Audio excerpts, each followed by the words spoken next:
Assalamualaikum warahmatullahi wabarakatuh.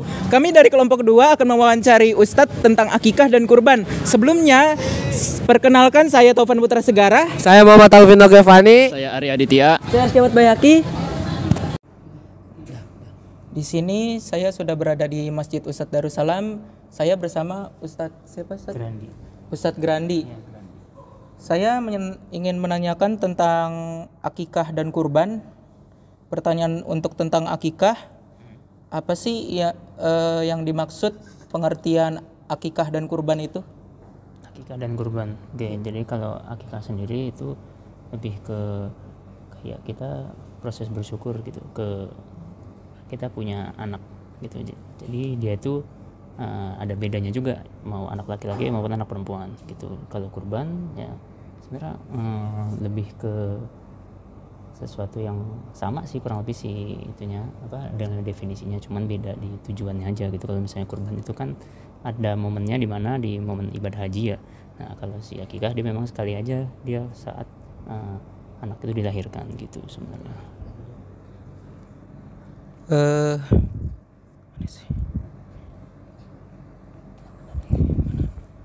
Untuk masalah kurban,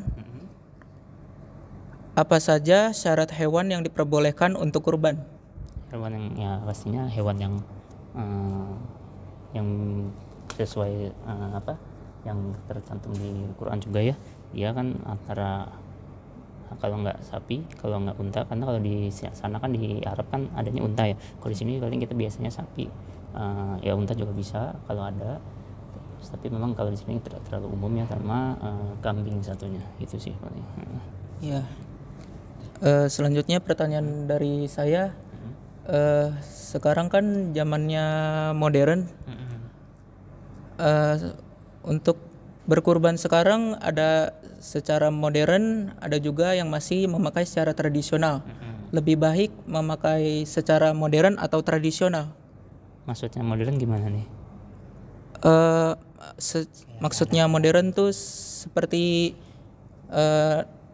berkurbannya menggunakan mesin-mesin yang modern begitu ya. Kan kalau tradisional kan masih menggunakan golok ya kalau di Indonesia nih. Sebenarnya kalau di modern sendiri sebenarnya itu lebih mempermudah si proses dari si kurbannya sendiri ya. Jadi kan kalau misalnya kita full pakai manual atau pakai pisau itu kan waktunya lebih lama gitu kalau kita untuk menyembelihnya. Tapi kalau misalnya alangkah baiknya tetap kalau misalnya penyembelihannya tetap manual pakai cara-cara tradisional. Nah setelah itu baru untuk, karena kan yang terpenting dari kurban kan si itu ya, si penyembelihannya itu kan harus secara syar'i Islam, di mana ya harus kita baca bismillah, terus juga ada niatnya untuk apa gitu kan. Nah setelah itu ya baru bisa dilanjut menggunakan cara modern agar lebih mudah sih si proses penyembelihannya dan juga ya untuk kita pembagian nanti ke para penerima kurbannya gitu. Ya. Selanjutnya sejarah ibadah kurban dalam Islam tuh apa sih?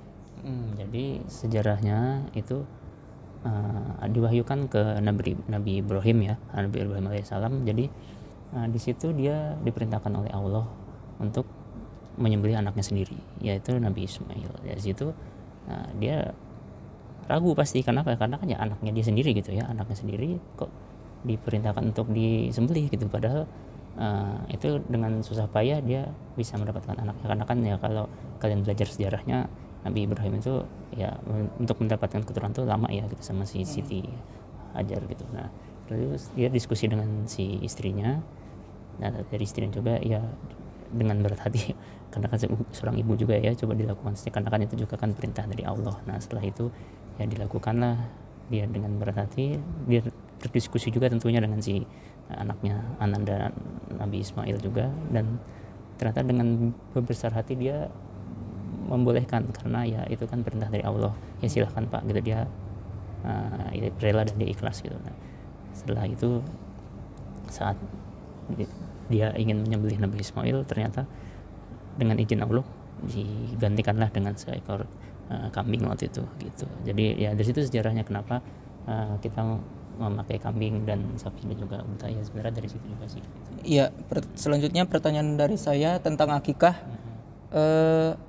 Akikah itu ada kata ibunya apa sih ketika anaknya sudah tiada mungkin ya saat dilahirkan, kan ada kata tergadai dalam akikah itu. Apa sih yang dimaksud tergadai itu?